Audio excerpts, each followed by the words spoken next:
All right, so this video is going to talk about the new senior exhibition evaluation rubric. It goes from a 1, which is below expectations, really means, not evident, didn't even try, nowhere close, all the way up through meets expectations, which is a 3, which again is what you're shooting for, and then up to exceeds, which is, wow, you really blew people away and you did a fantastic job. As opposed to before, there are now only 3 different areas on which you will be graded. First, your exhibition goals. That is where you are going to talk about the basis of your senior exhibition, what you wanted to accomplish, and how well you accomplished it. As you look through the different levels there, 1 through 5, you'll see that the language changes a little bit to give you a little bit more of a guide of how to accomplish those higher scores. So at a 3, you just are providing satisfactory answers where it's understandable what you wanted to do and how they were completed. So setting a goal and showing the evidence of your completion of it. As you get into 4 and 5, that's where you're really talking about, what were the specific challenges that you faced?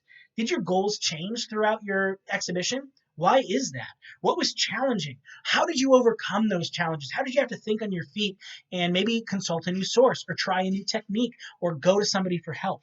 That's how you're going to get the higher scores there. Including another way to get those higher scores is how well are you proving what you did? How much evidence are you showing that you have accomplished something difficult and challenging and communicating that with your interviewer? The second area is your exhibition journey. So that is where you are going to really focus on the Esslers, really focus on your character growth, as well as kind of the timeline of your exhibition. Obviously, you're not necessarily breaking up your presentation into chunks like this. That's not really going to help you very much.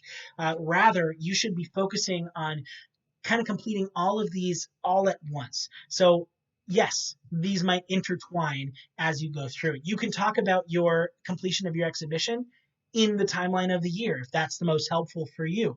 But it doesn't have to be the only way that you do it. You can be clever about it. You can be creative. So as you look through this, you'll notice that it goes all the way from a 1, where you do not make clear specific points that talk about your character or your growth over time, up to meets expectations, where you again make satisfactory points, where it's understandable and you show your relationship and growth to the Esslers. And then finally, as you move forward into the 4s and 5s, that's where you're getting compelling, specific, understandable, clear points where you're talking about the Esslers genuinely. And I can't stress genuinely enough. We know when you are just saying things that we want to hear. We know when you are putting on your good student hat who knows all the Esslers and knows how to talk about them. Really try to look through the cheesiness that bothers you about the Esslers and look through that to the very genuinely good character aspects, character growth items that they really represent, and think about, honestly, how have you grown in those areas? How have you struggled? How have you, shown that there is still a place for you to grow throughout this? That's where you need to be to get up to the 4 and the 5. Really honest and clear, reflection about who you are and how you have changed throughout this process. The third section is question and answers. And obviously, the whole interview is question and answers, but this kind of more feeds into how engaged in discussion were you? How well did you answer those more improvisational questions that were off the cuff, as opposed to the 15 that you were prepared for and had notes for? How much are you just, reading off of a sheet of paper versus actually engaging in a conversation with your interviewer? That is what that section is looking for. And as you again, if you are at a 1, you're probably just reading off of your answers and you're not really engaging with your interview. As you move into a 3, you're probably, responding in an adequate way, in a satisfactory way. Maybe they're not the best answers, they're not the most fully fleshed out, but you do it.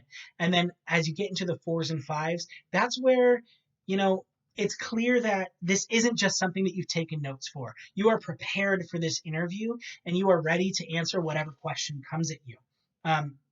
There's a big difference between somebody who's constantly consulting notes and somebody who is able to kind of make it a real conversation between people. And that's how you get into those 4 and 5s. Your interviewer is going to grade you based on these different areas, and your goal is to end up with at least a 3 on average. And you should be able to do that. I mean, if you know your exhibition well enough and you have, a month to prepare at this point, you have, well, I guess not a month, 3 weeks to prepare. You have every opportunity in the world to succeed. And that's what we hope for you. So take a look at the rubric. Hopefully you enjoyed this video. Maybe you sped it up with the little cog in the bottom and made me talk faster. But if you have any other questions, please get in touch with your senior exhibition teacher. They would be happy to clear anything up for you. Thanks, guys.